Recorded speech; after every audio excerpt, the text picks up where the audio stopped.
Again, hello everyone. Good morning.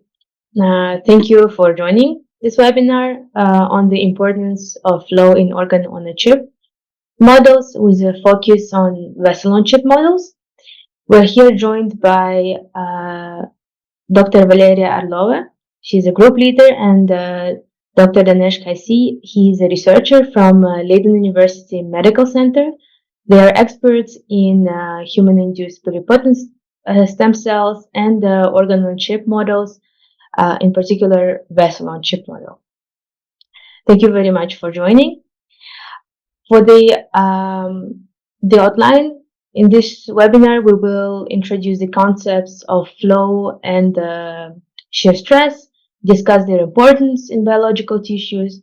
We will delve into theoretical foundation of shear stress and key parameters to consider while estimating it in microfluidics. Following that, I will discuss the latest advancements of flow technologies and introduce our product Omi, the organ-on-a-chip platform. Then Dr. Orlova will give us a talk on 3D vessel-on-chip model and study of leukocyte extravasation under flow. And Dr. Kasi will present a case study on endothelial model and its relevance and the relevance of unidirectional flow in this type of models. Finally, we'll wrap up and we'll open the floor to Q&A session. So let's start.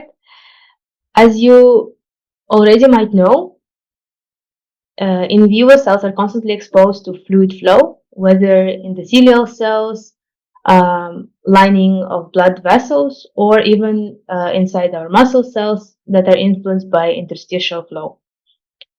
The first type of flow that we often think in human body is the luminal flow from along the vessel walls in arteries.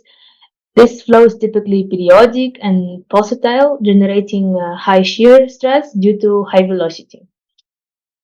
But flow isn't always smooth. It also can be turbulent and irregular, creating eddies and vortices.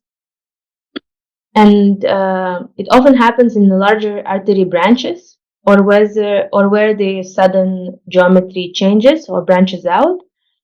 Or and another example could be a cholesterol plaque buildup.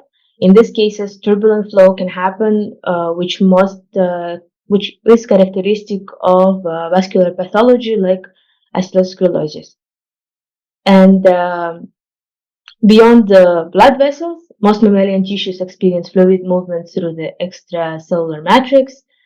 Thus, interstitial flow plays a crucial role in transporting nutrients, removing waste, and cellular signaling. So when we talk about flow rate, it comes hand in hand with shear stress. Flow rate is defined as the volume of a fluid moving through the cross-section of a microfluidic channel or any channel. And then the shear stress is the force per unit area exerted by the fluid. So in microfluidic channel, the velocity profile follows a parabolic shape. The fluid moves fastest in the center and slows down near the wall due to the friction.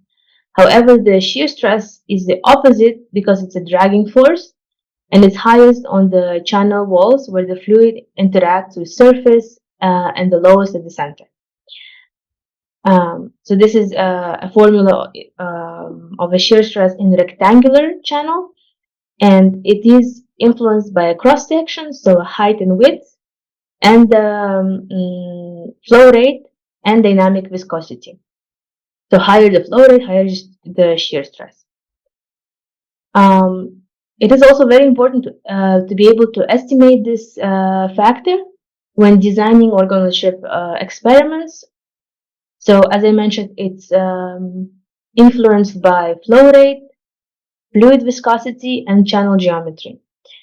And one important consideration when it comes to microfluidics is the channel size, especially at the micrometer scale, where we must account also at the with a monolayer of cells and the larger tissue structures embedded in hydrogel that can influence the channel width. Another factor is the fluid viscosity, which isn't constant and it's not equivalent to water viscosity when it comes to cell culture media, and it differs with the serum concentration, changes the dynamic viscosity, which is also one of the considerations in the experiments under flow. To approximate shear stress, you can use online calculators, including one that is available on the Fluigent website, which is also helpful to estimate the resistances and the pressure necessary in your pressure-driven system. So, as mentioned before, endothelial cells are uniquely adapted to withstand these high shear stresses. These vascular endothelial cells play a critical role in regulating blood vessel functionality, maintaining system homeostasis. Their behavior is heavily influenced by hemodynamic forces, and including the shear stress. And these cells are able to detect the mechanical forces and translate them into biochemical signaling, triggering the changes in cell morphology, function, and gene expression.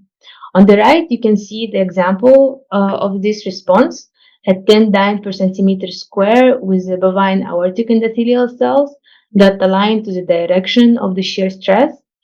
And this is a key factor to be able to replicate an in vitro modeling to develop a realistic organ-on-a-chip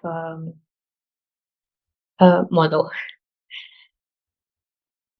Okay, so let's take a look at the different type of technologies available for fluid control. There is pioneering technologies, let's say, the syringe pump and peristaltic pumps. There is a rocker system that is driven by the gravity, and the pressure controllers that Fluigent provides that allow a precise flow control and by applying pressure on the sealed reservoirs. And currently we have Omi is one of the integrated pressure controllers that has a pump integrated inside, the flow sensor, the reservoirs, and the valves. So there are different advantages and disadvantages to each system. The biggest advantage of a Fluigent system is that you're able to monitor and control flow rate very precisely compared to other systems. So maybe here I can take a little moment and ask you if you are using any type of fluid handling methods currently. So I will launch a quiz, and I think you should be able to see it and be able to answer. Which type of fluid handling method do you primarily use in your microfluidic experiments? I will close the quiz. Couple of seconds. If you're curious to see, a lot of people are using indeed a syringe pump and peristaltic pumps, which are much easier to start with, but there are limitations in terms of recirculation volume and flow control technologies that I can elaborate a bit further. So as I mentioned, the biggest advantage is that pressure-based flow control has a 0.1% variation and the high performance on the flow control. There is a flow sensor that can monitor the flow output, so just the exact flow that is being placed inside the microfluidic chip, and therefore controlling precisely the shear stress applied and accounting for any blockages that can happen in the chip, and also buildup of the cells that actually increase the resistance within the model. So let me quickly introduce Omi. It was designed with biologist needs in mind for organ-on-a-chip and organoid perfusions. It's a portable organ-on-a-chip platform designed to support dynamic flow conditions, and it's easy to set up, fully adapted to biology lab. As you can see, it's compact, microscopy accessible, and can be controlled with a tablet, so it doesn't need a computer inside the lab, and it can be used for automating flow. So there are several fluidic functions that Omi is capable of. So controlling flow rate. It has also a shear stress calculator within the app. It can have a perfusion from reservoir Ri to Ro of 4 milliliters if you don't want to recirculate the C medium. It allows unidirectional recirculation of the given volume.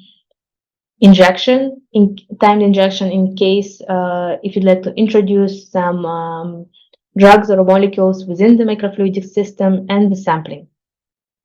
It's all automated and programmable in advance. What it means, you can have a perfusion for several hours and then injection each 4 hours, for instance, or recirculating under different type of flow conditions, etc. Omi is also flexible. You can use it in a single channel mode for a single model like endothelial cell or liver model on chip. But if you're also working with dual channel chips, it can be used in synchronization. So you place the chip in between two Omis, and it can control two channels independently. And there is also a possibility to place up to 6 devices on an incubator tray and control up to 12 devices with one tablet. So it allows to scale up. So let me move forward. Here, let me walk through a very simple organ-on-a-chip workflow using Omi for recirculation. First, the chip is prepared in advance, so with a biological material, with cells and the fibronectin coating overnight to form an endothelial layer. In this example, we use the on-chip and HUVECs. Then on the next day, this device is calibrated, sterilized with a flushing protocol, and preloaded with a culture medium. Once it's ready, the chip can be connected to the Omi system, and experiment can start from the day 0 to day 5 without intervention of the user. The recirculation is from the reservoir Ri and to Ro, and it continues in a unidirectional way. And if we look at the video on the right, you can see that after 7 days, we have colonization. After 5 days, we have a colonization of the top layer with endothelial cells, and we were not coating. We're not placing endothelial cells on the top channel at the beginning of the experiment. And we were observing and recirculating the media for 5 days. The migration within the top channel occurred. They exhibit increased spacing, and they progressively reach confluency. The flow rate, 500 microliters per minute in Beyond chip. It's not very high shear stress. I think it's around 2 dyne. So it's not high enough to align the cells, but it is high enough to see the migration of endothelial cells. So I think I will pass now, at this point, the floor to Dr. Valeria from Leiden University Medical Centre, who will present her work on a 3D vessel on chip model for studying leukocyte extravasation. Yeah, thank you so much, Anel, for your kind introduction. And so just 1 second. Indeed, so as Anel already mentioned, in our lab, we are working on human-induced pluripotent stem cells, and especially we're developing in vitro disease models of vessels using vessel-on-a-chip technology.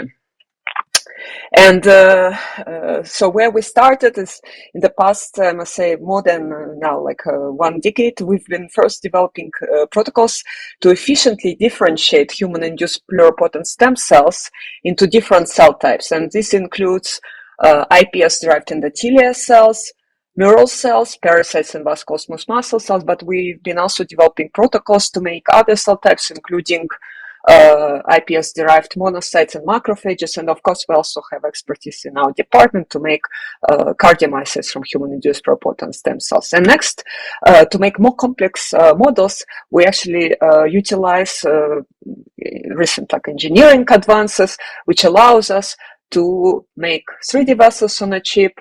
We can also make vascularized cardiac microtissues on chip, or more simpler models like engineered heart tissues and cardiac microtissues. And this is actually allows us to develop disease models that next can be used to either study the disease mechanism or also for preclinical drug testing. And today I will be mainly talking about 3D vessels on a chip, but I still wanted to outline strategies, different strategies that we use in our group to develop 3D vessels on chip and vascularized three-dimensional tissues on chip. And one of the first strategy which we use is based on the intrinsic property of endothelial cells to self-assembly, and using this strategy, we was able to make complex 3D vessels on a chip where we can integrate endothelial cells, neural cells, but as well as other cell types, which allows us to study heterotypic cell-cell interactions. And in this 3D reconstruction video, you can see beautiful branched vascular networks in red, as well as iPS-derived astrocytes. And so we can really also look at how the cells interact together.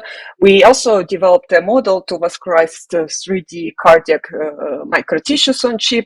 In this case, we have a 3D cardiac microtissue inside of a microfluidic chip in green. And as you can see here, so we have also extravasation of iPS-derived endothelial cells inside of this microtissue, and this is actually fully vascularized and perfusable. So Dhanesh Kasi in my group, he also been working on a photopatterning technology where he actually developed a method so that he can also make microscale vessels of defined geometries inside of a microfluidic chip. And if you're interested, this work is also now currently in bioRxiv. And the beauty of the system, so we can make vessels of different geometries, but in addition, since we're using photopatterning, we can also control the stiffness of the hydrogel, and at the moment it's possible to vary between 2.5 to 5 kilopascals. And on top of this, Dhanesh was also able to fabricate engineer microfeatures inside of these microvessels on chip. And in this case, this is an example of fabricating engineered micro valves inside of these microvessels. Today I will be mainly talking about the molding approach, and so what it's essentially what we can do with the molding. So first we can make a microfluidic channel inside of a 3D collagen scaffold that we can exceed with endothelial cells and vascular smooth muscle cells, and this actually allows us, since we know the diameter of this vessel, we can perform first control perfusion of these 3D vessels, as well as we've been using this model to study leukocyte adhesion and extravasation under flow, as well as modeling of inflammatory responses. And this is what I will be covering mainly during my today's seminar. And so to make this 3D collagen scaffold, we utilize rather very simple protocols. So we start with a customized chips made of PDMS that have 4 parallel channels.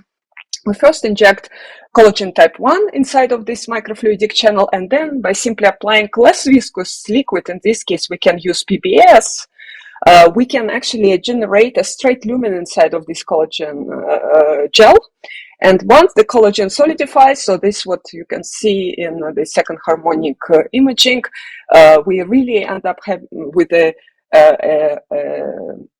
circular lumen inside of this 3D collagen scaffold. That, and since the technique is so simple, it allows us to pattern easily multiple chips and in less than 15 minutes we can really make up to 24 scaffolds.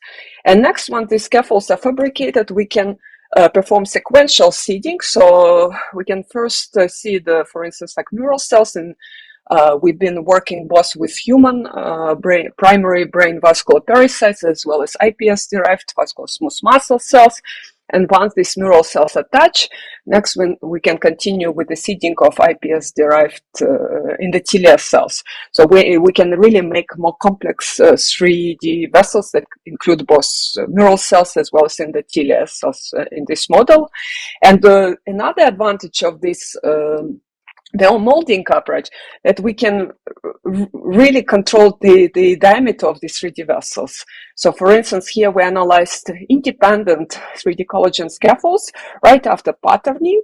And as you can see, so they all remain within the same range. So on average, we have the diameter is around 250 micron. We do see a slight expansion of the diameter after cell seeding, and this mainly because when we perform cell seeding, we do apply additional pressure. But again, when we compare independent lumens, so the geometry diameter remains the same. And in this 3D reconstruction video, you can see, so here we use actually iPS-derived endothelial cells and iPS-derived vascular smooth muscle cells.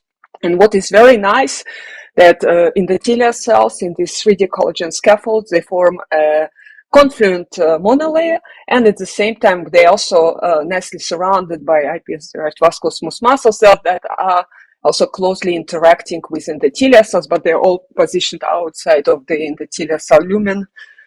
And today I will also discuss essentially how we can further advance this model to first perform controlled perfusion of these 3D vessels. And I will also discuss our recent work on the modular 3D vessel on chip platform, as well as I will show application of this the platform towards modeling of inflammatory responses and the leukocyte adhesion and extravasation under flow.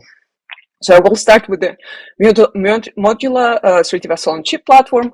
So in this case, we actually have modified a bit the chip design, where we end up having, so in every PDMS chip, we had 3 channels, but the beauty of the system that we also developed a fluidic circuit layer, so we could essentially interconnect and have up to 12 parallel channels in each chip holder, and then all these channels could be perfused with the cell culture medium, and what in this 3D computational flow dynamic simulation, you can see that when the medium enters the central channel, so it gets distributed across all the channels, and then we have one outlet. And this indeed allowed us to perform controlled perfusion on a chip, and we also had integrated flow and pressure sensors. And but we also first performed computational modeling, so that we showed independent, even if you have a slight variation in the diameter of the channels, so the wall shear stress remain the same, which is also important because, of course, with the viscous finger patterning, despite the variations is small, we can still observe some. But in this case, with this plate design, we could really minimize this variation. And we also have performed, in this case, just to show how actually the final system look like. So we actually end up using 2 Fluigent easy flow controllers. So that was next also connected to this fluidic circuit board using also 2 Fluigent flow sensors, as well as we had some customized pressure sensors, so that we could really control at the same time both the pressure as well as the flow rate in the model. And we also have validated flow distribution in this platform. So to do this, we first measured a diameter of 6 independent vessels in this platform, and then we also performed particle image velocity analysis on these vessels. And as you can see in this quantification of the results, what we found that the measured wall shear stress nicely also correlated with the predicted wall shear stress, and we also couldn't see much variation across independent channels in this system. So what was also very nice that then we also looked at the functionality of iPS-derived endothelial cells seated in these 3D vessels. In this case, since we work with iPS-derived endothelial cells, we actually utilized genetically fluorescent reporter line, where we had a tubulin labeled with like a green fluorescent protein, so which also allows us to perform live imaging of these 3D vessels. And in this video on the left, you can see then when we would apply a higher pressure, so the vessel would even like expand in these channels. And then we actually compared iPS-derived endothelial cells that were seated in these channels, and they were either left under static condition or flow condition for 24 hours. And for this, we actually used wall shear stress of 0.3 pascals, which corresponds to 3 dynes per square centimeter. And what was very nice, that when we compared static to flow condition, we could see that iPS-derived endothelial cells could nicely align. And we could see this by already alignment of the nucleus, as well as alignment of cell-cell junctions that we visualize using F-actin. However, despite, this was also very, very nice system, which allowed us to multiplex on-chip perfusion of up to 12 parallel 3D vessel-on-a-chip models.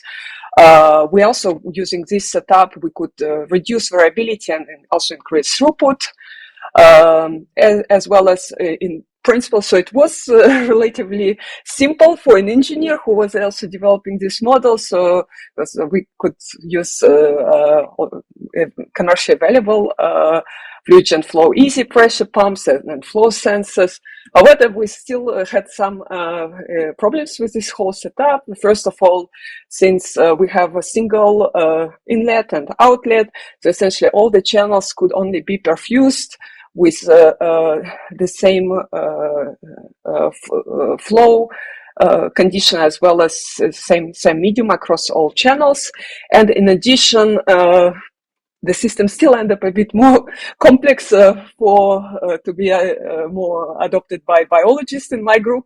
That's why we, for some like follow-up experiments on also with some biological question that we had in mind, we sought to simplify the model, where we develop another setup that allowed us to perform simultaneous perfusion of up to 8 parallel chips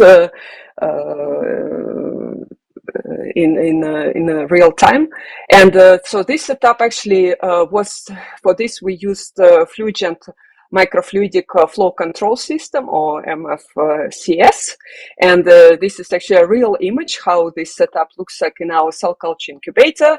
So at the bottom shelf, we have cell culture medium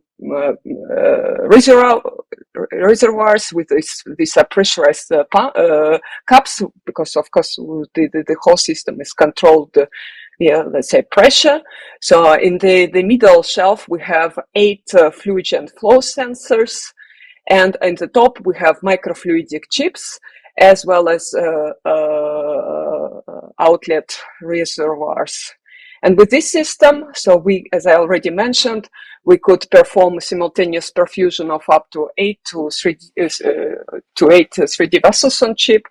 In addition, we also, since we had 8 independent flow sensors, we could control each channel separately, and we could also monitor it separately to ensure continuous comparable flow rate across all the channels.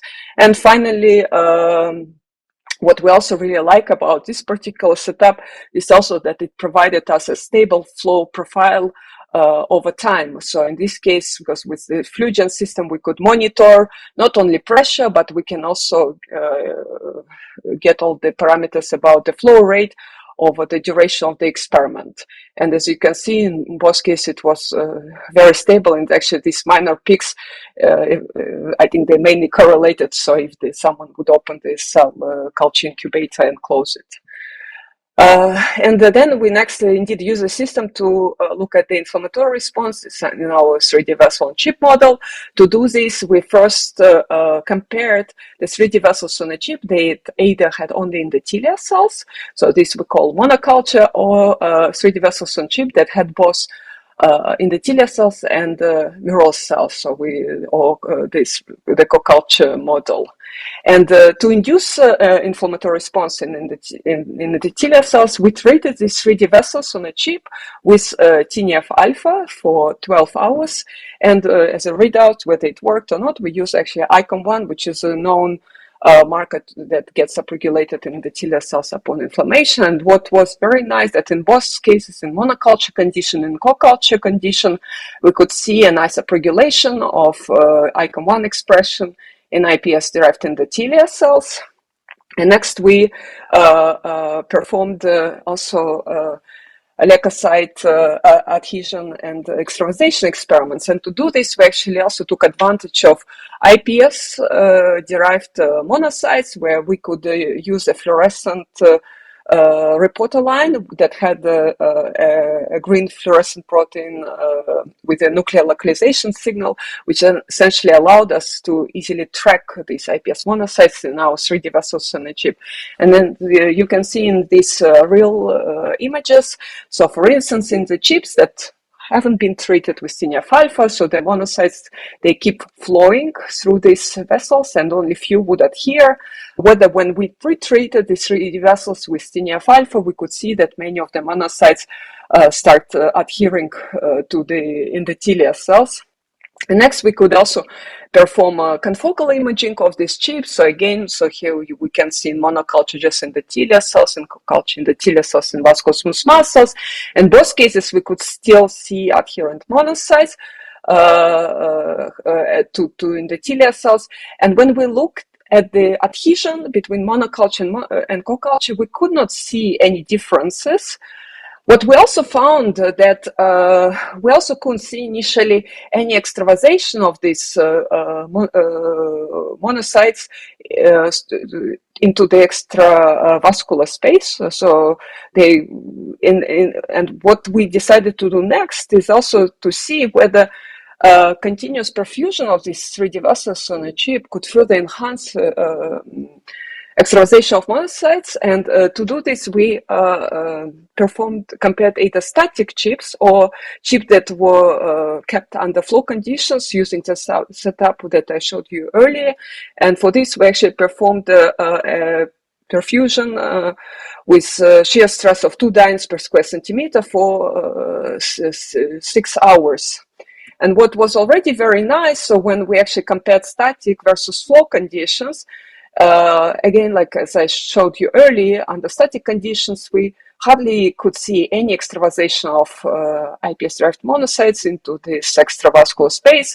However, when we compared flow condition in both monoculture and co-culture conditions, that we could see that some of these monocytes start already extravasating. And this was also very clear after quantification that in both monoculture and co-culture conditions, the flow significantly upregulated number of monocytes that underwent transendothelial migration. However, it had no effect on the total number of monocytes present in the monoculture or co-culture system, meaning so they are not getting washed off by applying flow. And we also next compared and we looked at different events of this transendothelial migration of leukocytes. So we actually quantified the monocyte that either with ongoing TM, so we could mainly find them in between of endothelial cells or monocytes that have completed TEM, transendothelial migration, meaning they will be mainly positioned already in the extracellular space. And what was also very interesting that in both cases, flow increased the number of monocytes undergoing transendothelial migration in the system. However, only in the co-culture condition we could see that we had more monocytes that have completed this transendothelial migration. And in conclusions for this part, so essentially what here we have developed a 3D multicell iPS-derived vessel-on-chip model that recapitulates physiological cell-cell interactions. So what we also found that iPS-derived vascular smooth muscle cells enhance inflammatory responses in the vessel-on-chip model by promoting transendothelial migration, and also the highest transendothelial migration efficiency was observed in the presence of iPS-derived vascular smooth muscles under shear stress condition. And currently we're investigating the mechanisms underlying enhanced transendothelial migration in the presence of iPS-derived vascular smooth muscles under shear stress conditions. And in the end, so I would like also to thank two former PhD students in my group, so Mes de Graaf and Merve Bolut, who led the work on development of both so the fluidic circuit board, this is the work by Mes, and also Merve have developed the work on this leukocyte extravasation and the flow. Dhanesh Kasi and also all current, also former members of my group, as well as my collaborators. And also thank you for your attention, and would be happy to address questions, I think, in the end of this seminar. Thank you. Thank you very much, Valeria. Thank you. And now, after we learned so much about the 3D vessel-on-chip, I'll pass the floor to Dhanesh Kasi to introduce the human-induced pluripotent stem cells-based endothelial model with use of unidirectional flow with Omi, and also with comparing it to static and bidirectional models. All right. Good morning, everyone. My name is Dhanesh Kasi. I'm a postdoctoral researcher in the group of Valeria Orlova at the Leiden University Medical Centre, and I'm also part of the Leiden Organ-on-a-Chip Centre we're working on. And today I will tell you about our application notes that we made together with Fluigent. And I think it's nice to start briefly on how this collaboration came to be. And so I will briefly start about the Organ-on-Chip Center that we are building here. So first of all, in organ-on-chip development, you have different stakeholder needs. So for example, you have your scientists, your doctors, policymakers, regulators, investors, and therapy developers, and they all, of course, need something, and they need to be connected. And the idea is that we are sitting in the middle here as the Leiden Organ-on-a-Chip Center, where we essentially want to connect all these different stakeholders together. And so our ultimate goal is to translate academic and industrial research into practical applications of human-based in vitro models. So this is also where Omi comes in, so I will come to that in a moment. So as an organ-on-chip center, we try to achieve this goal by giving workshops together with industry and also academic partners, giving trainings, performing beta testing, public outreach, and in the future acting as a demonstrator lab. And so the idea is that we perform several things. Yeah. So in the end, it's the idea is matchmaking via technology scouting and knowledge dissemination to make people aware of what is possible with organ-on-chip technology. So our idea is that when you expose people to organ-on-chip technology, for example, via workshops, that you can give them understanding and that you can make them implement these technologies into their workflows. And ultimately, this will then result in adoption and in the future in valorization, so actual useful technologies. And a very important part of this is knowledge dissemination, for example, in the form of application notes and, of course, papers. But we think application notes are very nice routes to show useful technologies to end users. So we did various workshops already with various partners, commercial partners. And we already did 2 workshops together with Fluigent, and more workshops are currently being developed and planned. So then we had the idea when we did the workshop with Fluigent to test their new nice system, Omi. So the idea was that we performed pragmatic but relevant experiments that demonstrate the usefulness of the technology. So we did this experimental design together with Fluigent, and then the output is the application note and this online webinar. So first, let me start briefly about endothelial cells and why they require unidirectional flow. As Anel and Valeria already mentioned, shear stress is very important, and that's the frictional force from flowing blood, and it varies per vascular bed in the human body and the vessel geometry, and you need appropriate magnitudes to induce proper endothelial signaling and function. And endothelial cells elongate and align in the direction of laminar shear. Then they are able to reorganize their cytoskeleton, and this is all essential for quiescent endothelial function. And proper flow also enhances nitric oxide synthase activity and reduces leukocyte adhesion relative to static conditions. And this is all consistent with a more physiological and quiescent phenotype. And continuous perfusion that stabilizes microvessel diameter. It inhibits regression of vessels. So that's important, of course, when you want to build vascular in vitro models. It improves barrier function and alters gene expression. As you can see, in a nutshell, this is why ECs require unidirectional flows, and it's one of the most important things they need. So then I come to the actual application note. What we did is, as I said, like relatively simple and pragmatic experiments.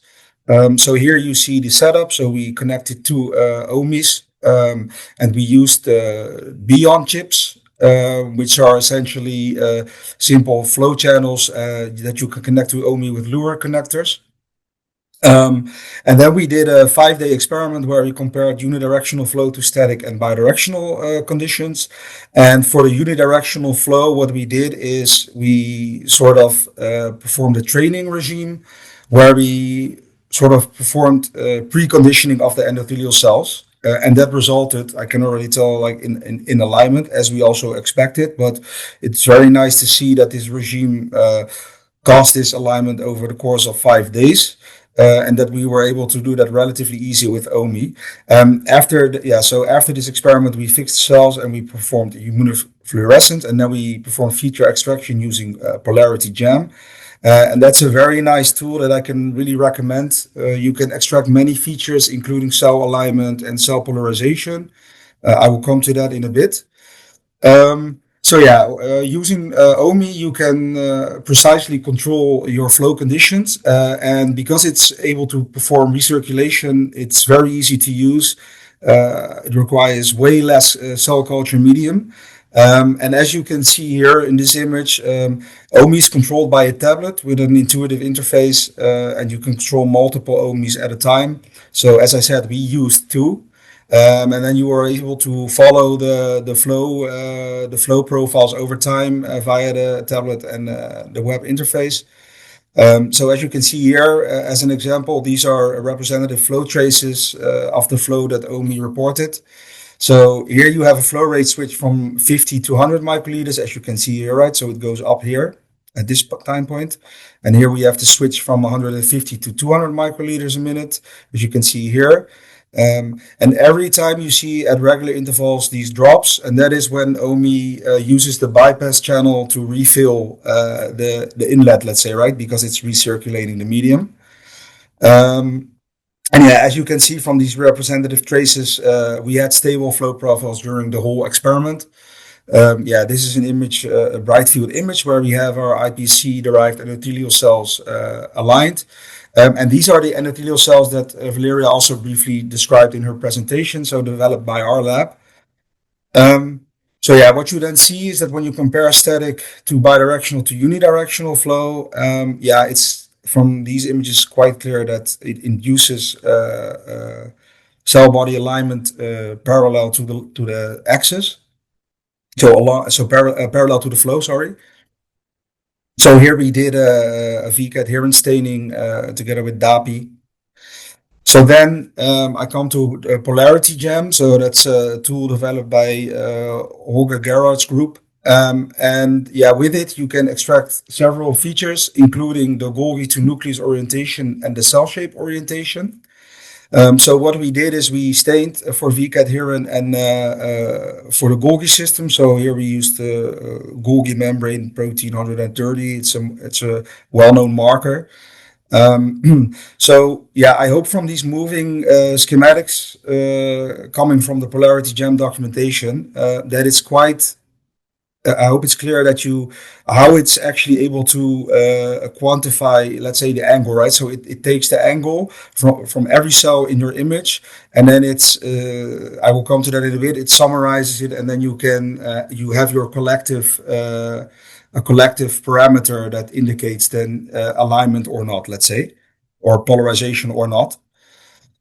In this image, you can see that in the static and bidirectional flow conditions, there is no real alignment. So Polarity Gem calculates a so-called polarity index, and that's that indicates how much the analyzed cells align to the flow.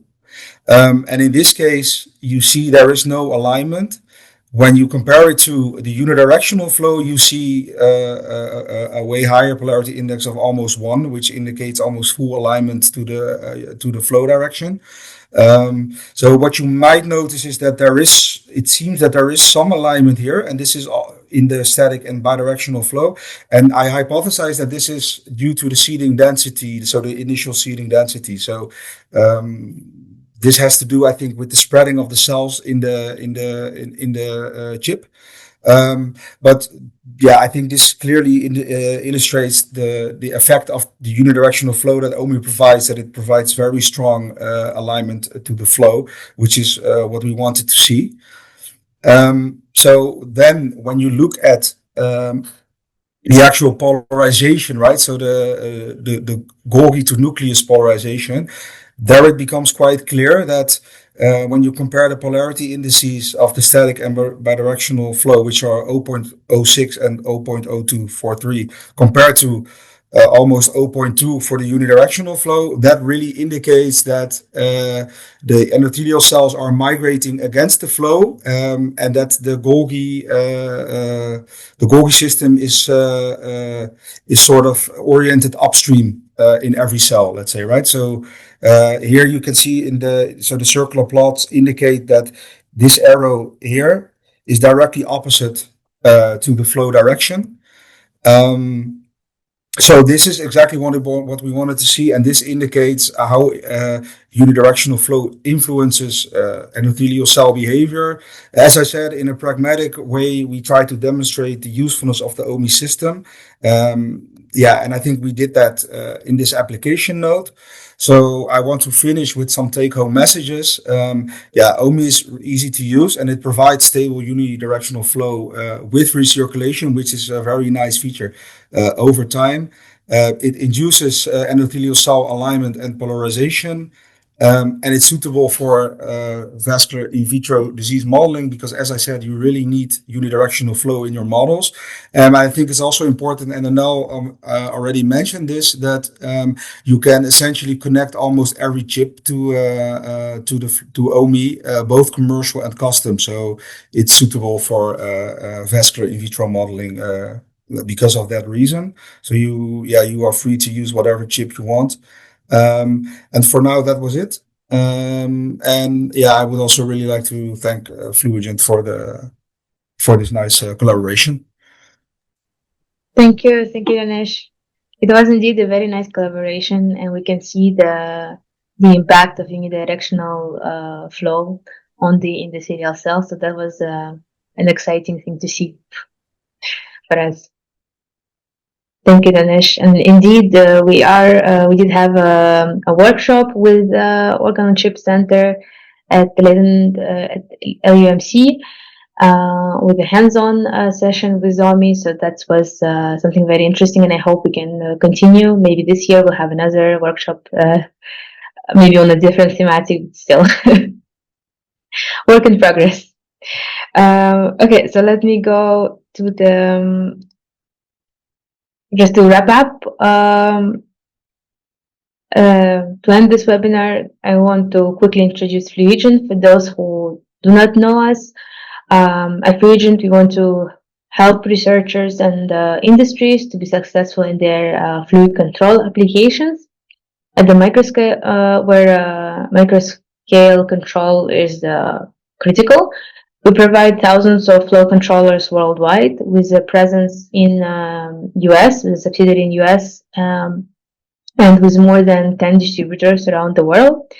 Our product has been widely used with top research laboratories like Leiden Medical Centre, but also in France, the CNRS, EPFL, Cambridge, etc. We have many publications since 2009. We have more than 3,000. Probably now it's already 4,000 or 5,000 papers published. And yeah, so we're mainly pressure-based flow controllers that we provide are Fluigent. This is our most widely used product in life science and chemistry research. So that's it.